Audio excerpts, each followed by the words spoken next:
Hey, what's up? Back again. Another movie review. Green Lantern, Beware My Power movie review. Um, this movie came out a few weeks ago. Um, I'm a huge fan of when it comes to these DC animated movies. I always say, like I said, I love DC and Marvel. I like DC a little more than Marvel. DC's always been number one. Marvel's always been number two on my list. But I always also said that when it comes to animation, that's entirely DC. DC trumps over Marvel when it comes to animation. However, when it comes to live action, that's that's Marvel. Like I said, I take my hat off to Marvel. I love the MCU. I don't love every little thing. I don't think every little thing from the MCU is top notch, but 80% of it, yes, I do love. Now, with that being said, Green Lantern,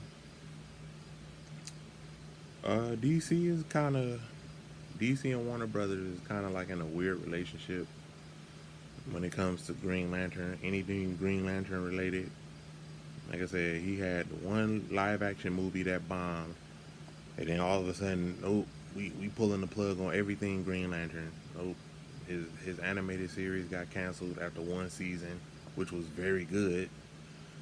Um, said they stopped, pumping out, animated movies for Green Lantern animated movies up until now.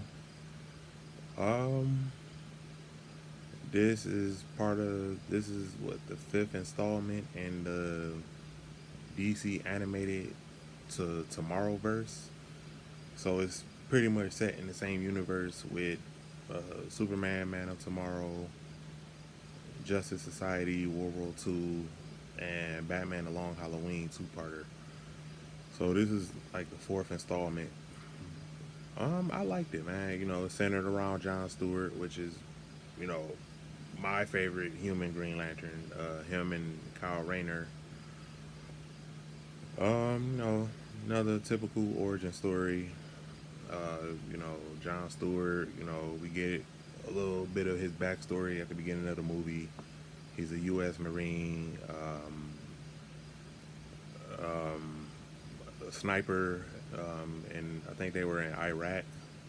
You know, most of his crew gets killed, and he survives, and he suffers major PTSD when he gets back um, to America, and he's trying to adjust to normal life, and all of a sudden, we see a spaceship crash, and he goes to the spaceship, and he finds a half dead guardian. I believe it was Ganthet, and apparently Ganthet was looking for John because he came with a power ring. So Ganthet dies from his injuries, and the Green Lantern power ring, falls upon his finger. So he's weirded out by it. Like, what's going on? Like, get this ring off of me.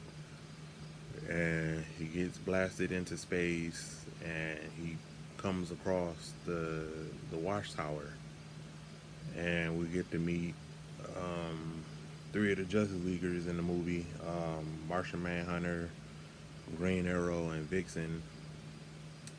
They mistaken him for an intruder, and once they see his symbol, they were like, "Oh, that's a Green Lantern symbol.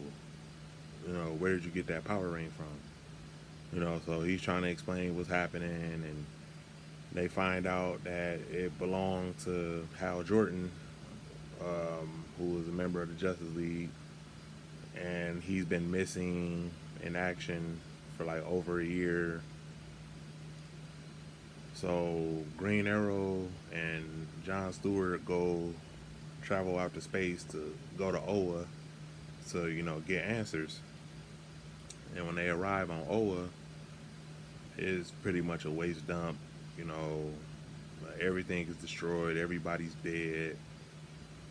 And then Hawk Girl, comes on the scene and mistaking Hal and Green Arrow as enemies. So they have a little scuffle, and once they all, calm down and you know talk like adults, they travel to Rand, the planet Rand, and Hawk Girl tells them what's been going on. Like, we got to see what happened with Hal Jordan. Um, they get captured, etc. And at the end, Hal Jordan is revealed to be the antagonist in the movie. It was kind of rushed. I was like, if you like I said, for all the Green Lantern fans, it was kind of a letdown. Like, it was like it felt kind of forced. Um, John Stewart, even though he's the main character in the movie, he kind of got a little overshadowed in his own movie. So, so they fight, and John and Oliver are losing, and um, John, finally believes in the Green Lanterns, and he becomes established, and uh, Hal gets killed by Oliver, well, by Green Arrow, shoots him in the chest with an arrow, which was stupid. I'm like, this dude got all this power, and an arrow is what takes him out. I'm like, come on, that was weak, and that's kind of the end. But overall, I liked it. Um, like as far as like like these tie-in movies, Superman Man of Tomorrow is still number one. And then I will put Long Halloween in number two, the number two spot. And then I will put this movie in the number three spot. And then I will put the Justice Society animated one. I put that in number four. But like I said, it wasn't bad, man. Like I said, I was happy to see Green Lantern finally get some love again, man. But Warner Brothers and DC, I want a Kyle Rayner uh, Green Lantern animated movie.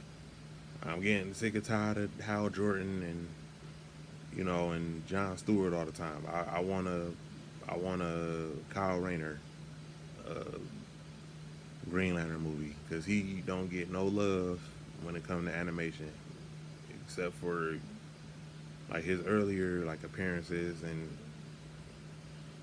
but but yeah, man, like I said, I like the movie. It had its problems, but what movie doesn't?